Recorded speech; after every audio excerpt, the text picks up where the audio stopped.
I think he's the member of the National Spiritual Assembly of India. But this young man, when I knew him 25 years ago probably, he didn't go to school. He said to his father, there's a lot of books, I can't go to a study if I want to be a Baha'i. Father said, okay. So Ali went and started for himself to investigate Baha'i faith, to read. Now we have a scholar right there. He's bound to be a scholar. He was a very humble man even at that time. So finally, who is a Baha'i teacher? Who is a spiritual Baha'i teacher? You should not know. You will not know. He's smart enough not to let you know. If matter leaked, he's becoming naked. What did that word mean? Religious. Stupid word. We're just people. Ordinary people. My entire Baha'i activity is nothing but a hobby. That will not take me to no heaven, to no paradise, nearness to God. Don't be a stupid. Because none of this means nothing. These are all an actions. The result is those attributes. Who knows if I have those attributes or not? I certainly do not claim it. And if people, 1,000 years from now, if they say they are just wrong, dead wrong, only God knows. What's this judgment that we like to, we're having this achievement deficit disorder. We like to create heroes. This guy was the greatest and highest and biggest. I'm no different from a fellow who just plays with computer, or he goes into physics. I don't know. It's my hobby. It's what I like to do. Because it's about Baha'u'llah, that doesn't make me spiritual. I'm telling you honestly, okay? Don't think this word is out of modesty or humbleness. I'm telling you exactly the truth. Or even if it is, I don't know. What is spiritual than I am if I don't know even? I am. Only God knows. We hope for the best, okay? But if some of you learned something from me, you felt you learned, definitely a credit is issued to me. Just as to you, also to me. We always get credit. Why? Because we're imperfect. And imperfect has to become perfect. How? By doing things.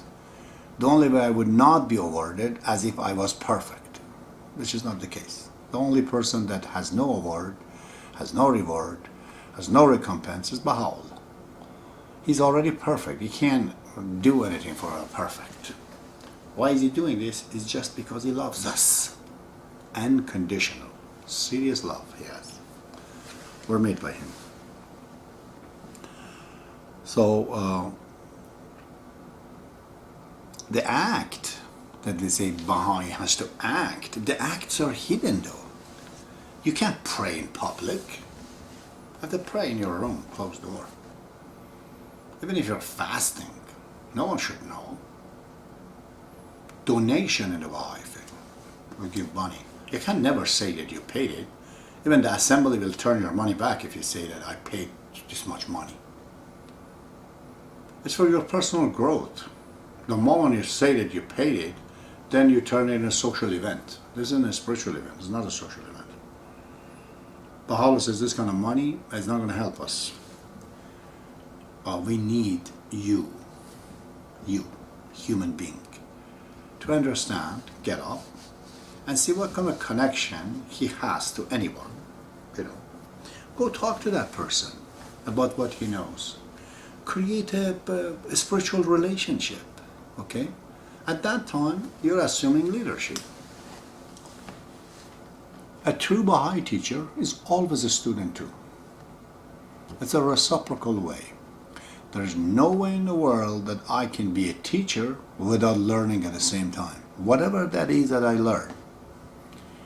I learn to memorize the writing. I become better skilled speaker, I get more experience, I become a better teacher, and here and there are words I learn. I learned many things from the people that I taught, actually. They came back and said things that was very amazing. So, Baha'i teacher is also a Baha'i student. It's a reciprocal. You teach only to learn. You learn to become teacher. It's both ways. So, beware and be careful of the Baha'is that they put the tie in the suit in a well-behaved manner. Okay? They look almost like submissive, but in fact, underlying, they're ordering you around. They put you in a position that you cannot not to listen to them. You would feel embarrassed or something. Behavior can do that, politeness and all that. Baha'i faith is the most vulnerable religion of all, okay? Because you put a tie in suits. First of all, you just sign a piece of paper right on the internet anyway. I want to be a Baha'i. You sign. They don't ask you questions. There's no interview. You join Baha'i faith. You have a good manner. You know, you're dressed well. Speak nicely. Go study Baha'i faith. Gradually write some books. Before, you know, like Douglas Martin, you would become the member of the National Spiritual Assembly of Canada. Imagine a spies, a real enemy of faith, they want to attack the faith of God. Isn't this the best strategy? Let's say from Church of Vatican or the Muslims in Iran, they want to destroy Baha'i faith. Simply, say I'm a Baha'i, be among the Baha'is, write books, and then, guess what? You would get elected at a local level. Once you write a book at the national level, before you know, you go to universal laws of justice. You wait for your other culprit to come. And once you're 5, you're more than 9, those 5 are the majority. They are going to attack, and they bring the Baha'i faith like an implosion from inside. From within, they kill it. The enemies are not like me, I'm nobody, I'm outside.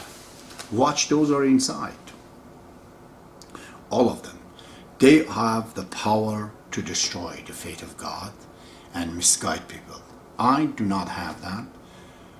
I could do that by using wisdom to get into the Baha'i faith and so on and so forth. But I told you before, I thought this is politics. I'm not a politician.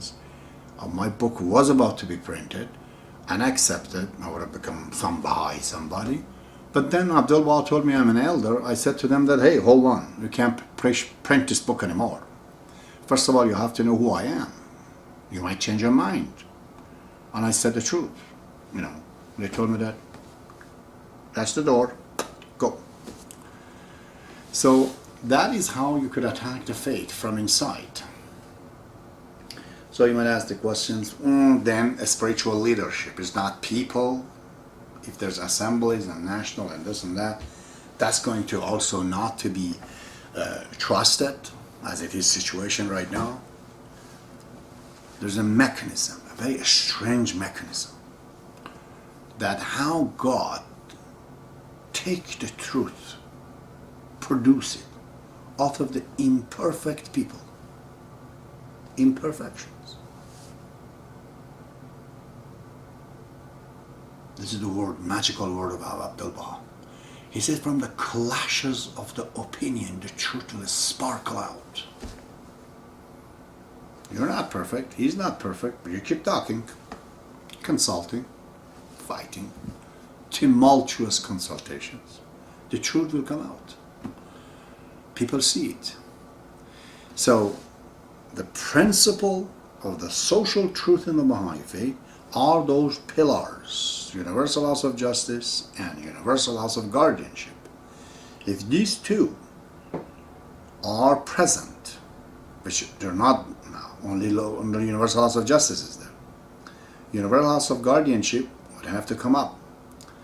And once this women membership of the universal house of guardianship and the men membership of the universal house of justice, they collide, out of that collisions, out of a fight, sometimes huge fight, people would see the truth. Just like the United States of America. Republican fights the Democrats. They leak the documents. They're fighting with each other. And that's how the public finds the truth. You see? These two opposite forces matching, rivaling. And one of them is missing. So as long as you have universal house of justice and universal house of guardianship, these are women, they are men. If all of them are liars, all of them are nobodies, but truthfully they were elected by the Baha'is, they clash. The more the clashes between them, the more it shows that the people that were electing them, they were very ignorant people. They're not informed very well. But if the public goes study more, knows more about the Baha'i faith, they know what the process of election in the Baha'i faith is. Accurately they elect. There's less battle, less fight. But if there is, this society is -10, well, their officials elected, they'll be just about the same. However, because there's two opposite forces, when they clash, still the truth will be served. That's the mechanism of Baha'ullah that has been practiced right now. Incidentally, after the Baha'i faith came, not before. This opposition of the views have never been around. It started in the United States and whatnot. When Baha'i faith comes, this brings it up. That we need these two forces. The Quran also says that God has made everything a pair. If these pairs are not there, dictatorship kicks in. So much for the spiritual leadership and few points about the Baha'i leaders, spiritual leaders. Those spiritual leaders are not known. You have to be lucky to recognize them. You'll learn from them though. They affect you positively. But usually they're not known, eh? Okay, time is 12:14. This topic is done too. Now we'll continue tomorrow with a new one. See you.